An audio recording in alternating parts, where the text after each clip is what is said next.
নমস্কার, ফ্রি থিঙ্কিংয়ের একটি ভিডিওতে আপনাকে স্বাগত জানাই।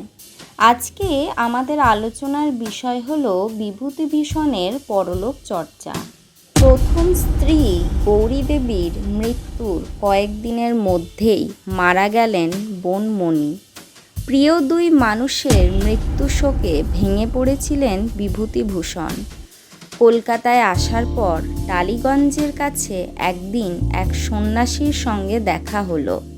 তার কাছ থেকে শিখলেন পরলোক চর্চার খুঁটিনাটি, জানলেন প্ল্যানচেটের যাবতীয় প্রক্রিয়া। সেখান থেকেই সাহিত্যিকের পরলোক চর্চার সূত্রপাত। পরে কলেজ স্কোয়ারের থিওসফিক্যাল সোসাইটিতে যোগ দেন তিনি। সেখানে প্রেতচর্চার প্রতি আকর্ষণ আরও বৃদ্ধি পেল। একাধিকবার নাকি গৌরী দেবীর আত্মার সঙ্গে কথাও বলেছিলেন বিভূতিভূষণ। এই অদ্ভুত নেশার জন্য বিপদেও পড়তে হয়েছে তাকে। জাঙ্গিপাড়ার দ্বারকানাথ হাই স্কুলে পড়াচ্ছেন, সেখানেও কয়েকজন সঙ্গীকে নিয়ে শুরু করলেন প্ল্যানচেট।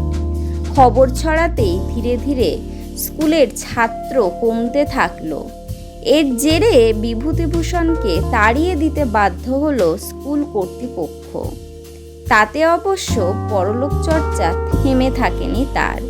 বিভূতিভূষণের দ্বিতীয় স্ত্রীর বাবা ছিলেন তান্ত্রিক। তারানাথ তান্ত্রিকে শ্বশুরমশাইয়ের কথা লিখে গিয়েছেন সাহিত্যিক। দেবযান উপন্যাসেও রয়েছে পরলোক চর্চার প্রসঙ্গ।